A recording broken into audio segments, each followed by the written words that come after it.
I've always felt that anime is one of the greatest art forms to have ever existed. And some people might think that's hyperbole. Some people might think that I'm looking a little bit too deeply into it. But just seeing the way that it has changed in the mainstream over the last few decades, and even the fact that it's been around for so long and how it's evolved, and the future of anime, even, I do think it's something that historians will look back and realize that this is one of the great inventions. I don't know if it's the eighth wonder of the world, but I do know that it's something very special. And what you're doing is part of that. And I'm really looking forward to talking more about anime with you and figuring out why you do the things that you do. Yeah, thing is, to your point with like being kind of one of the greatest inventions and stuff. I do think about it logically, where animation in general as a medium, I do think is kind of the ultimate storytelling art form because it's audio visual, and because it's animated, you can literally make it to be whatever you want it.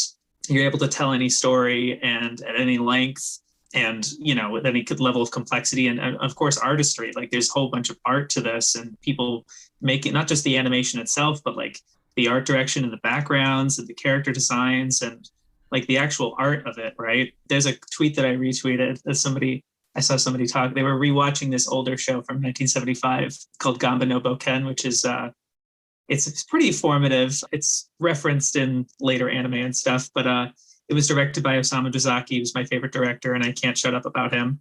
This tweet was like, "This show is literally animated fauvism," and like the fauvism is like an artistic movement. I only just like Google searched it. I didn't look into it or anything like that, but like something like that, right? It's like, yeah.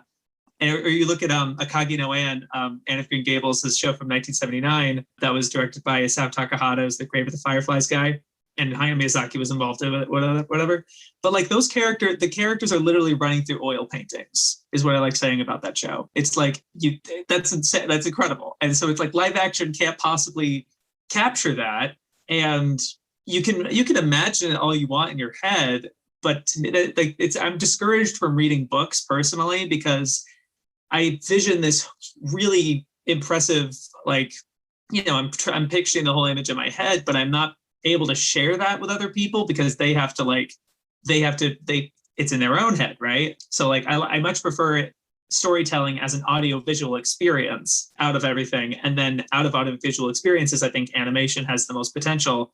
And then out of all of animation, it's not like I will say that like seeing, Soviet Union cartoons or French or German or an American, like all these different world animations, they're all good, but there really isn't any other country of origin that is actually explored and done as much as anime has. Like the breadth and risk taking and they've done everything. You know what I mean? It's completely boundaryless. So yeah, it is my medium of choice for that reason.